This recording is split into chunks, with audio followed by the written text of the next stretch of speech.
Hello guys, welcome back to our channel. अगर आपने अब तक सब्सक्राइब नहीं किया है तो कर लीजिए। आज की कहानी है चिन्मय की।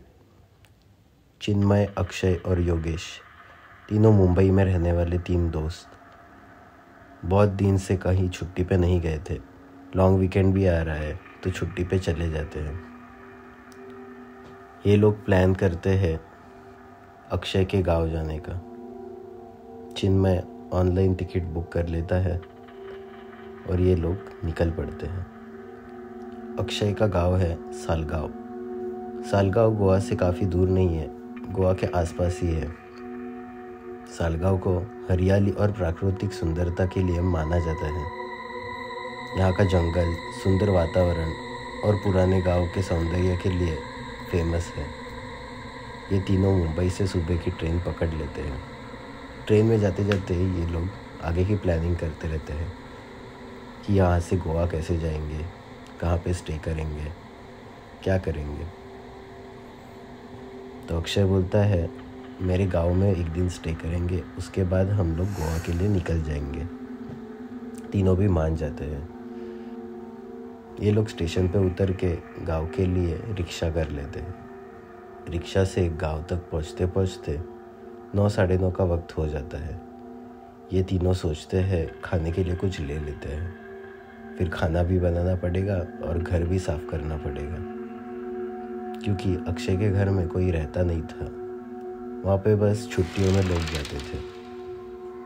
ये तीनों खाने पीने की चीज़ें स्टेशन से ले लेते हैं। तो चिन्मय कहता है कि चिकन भी ले लेते हैं, मैं बना लूँगा। ये तीनों चिकन शॉप पे चले जाते हैं। 1 किलो चिकन भी ले लेते हैं। चिकन लेके ये लोग रिक्शा में बैठ जाते हैं। रिक्शा को गांव में पहुँचते पहुँचते 9 साढ़े 9 हो जाते हैं। सालगांव गांव में घुसते ही वहाँ पे एक छोटा सा मंदिर है। मंदिर के ऊपर एक बड़ा सा पीपल का पेड़ है। छोटा मतलब लिटरली बहुत छोटा मंदिर है। तो बस इन लोग रिक्शा से उतर जाते हैं, सामान उतरते रहते हैं। तभी चिन्मय की नज़र वो पेड़ पे पड़ती है। वो बोलता है, इतना बड़ा पेड़, काफ़ी पुराना होगा ये। और वो पेड़ के तरफ सामान छोड़ के चलने लगता है। तभी अक्षय उसका हाथ पकड़ लेता है। चिन्मय बोलता है, क्या हुआ भाई, मैं देख के आ रहा हूँ बस। अक्षय को खुद के गांव के बारे में कुछ चीज़ें पता थी, जो चीज़ें वो ये दोनों को बताना नहीं चाहता था। वो चिन्मय को रोक लेता है कि भाई अभी मत, सुबह जाते हैं, सुबह देखते हैं, अभी खाना भी बनाना है। चिन्मय उस पर हंसने लगता है।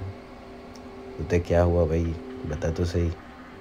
ये चीज़ के ऊपर डिस्कशन करते वक्त उनको रिक्शा वाला देख लेता है। रिक्शा वाला ये तीनों को सुनी हुई कहानी बताने लगता है। रिक्शा वाला बताता है, कई साल पहले यहाँ पे एक किसान रहा करता था।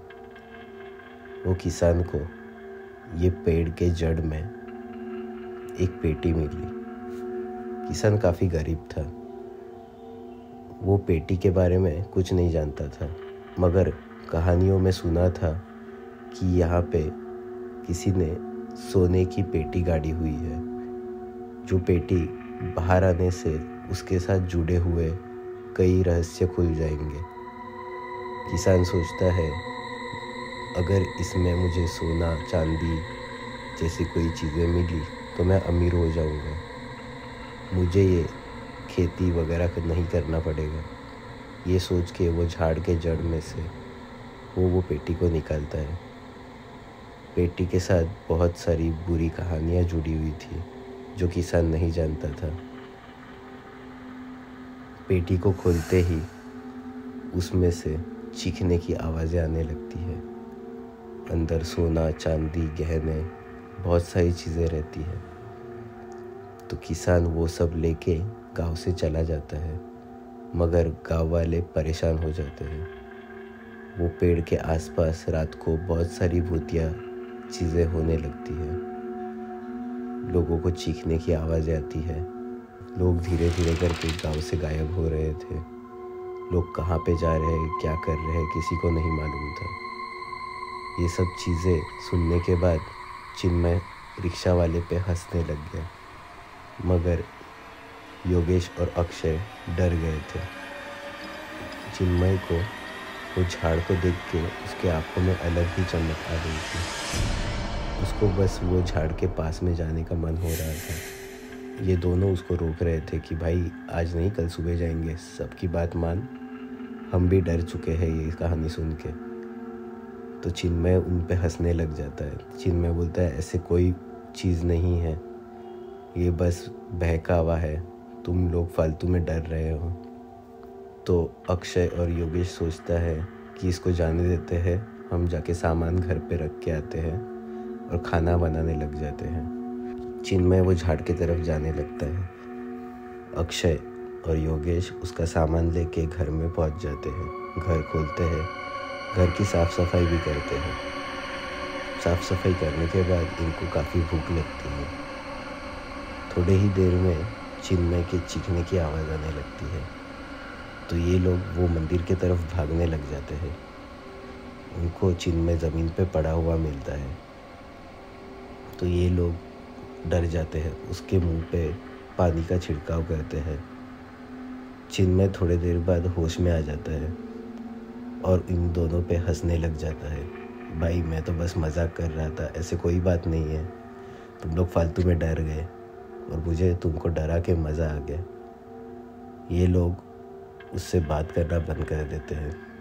बोलते हैं तू पागल है क्या, तुझे ये सब चीज़ के ऊपर भरोसा नहीं है, पर हमें तो है। तीनों घर में वापस आ जाते हैं।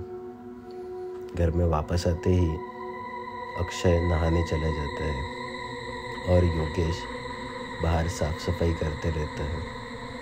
तभी चिन्मय किचन में जाता है क्योंकि वो खाना बनाने वाला था और खाना लेके बाहर आ जाता है। वो बोलता है खाना तो तैयार है, खा लो, और वो खाना खाने लग जाता है। मगर जो चिकन इन्होंने ख़रीद के लाया था वो कच्चा था और वो चिन्मय कच्चा चिकन खाने लग जाता है। ये देख के योगेश डर जाता है। योगेश अक्षय को पुकारने लग जाता है, अक्षय बाहर आ जल्दी, ये देख क्या कर रहा है। अक्षय बाहर आ जाता है। चिन्मय का मुंह खून से लथपथ रहता है। चिन्मय कच्चा चिकन चबा रहा था। योगेश अब डर चुका था और अक्षय भी उसको देख के डर गया था कि अब इसका क्या करेंगे। थोड़ा समय चला जाता है। वो लोग चिन्मय को देखते रहते हैं कि भाई तू सही नहीं है, तू ये क्या कर रहा है, तेरे साथ क्या हो रहा है। इतने में चिन्मय उन पर हंसने लग जाता है। वे खाना ही तो है, खा लो। ये लोग उसको बताते हैं कि भाई तू कच्चा खा रहा है। तो चिन्मय ये दोनों को बोलता है खाने को नाम मत रख, जैसा है वैसा खा ले, नहीं तो अच्छा नहीं होगा। ये लोग डर जाते हैं। ये लोग खुद का घर छोड़ के ही भागने लग जाते हैं। आजू बाजू के 2-4 घर वालों को ये लोग जाके बुला लेते हैं कि ये देखो मेरा दोस्त कैसा बर्ताव कर रहा है। गांव वाले भी उसको देख के शॉक हो जाते हैं कि तुमको इतने रात को ये मंदिर के पास जाने को किसने बोला था। तो ये सब कहानी अक्षय गांव वालों को बता देता है। गांव में एक बुजुर्ग महिला रहती है। उसको पता चलते ही वो एक नारियल लेके आती है। चिन्मय के ऊपर से ये नारियल घुमाने के बाद चिन्मय सो जाता है। सुबह उठते ही चिन्मय रोने लग जाता है।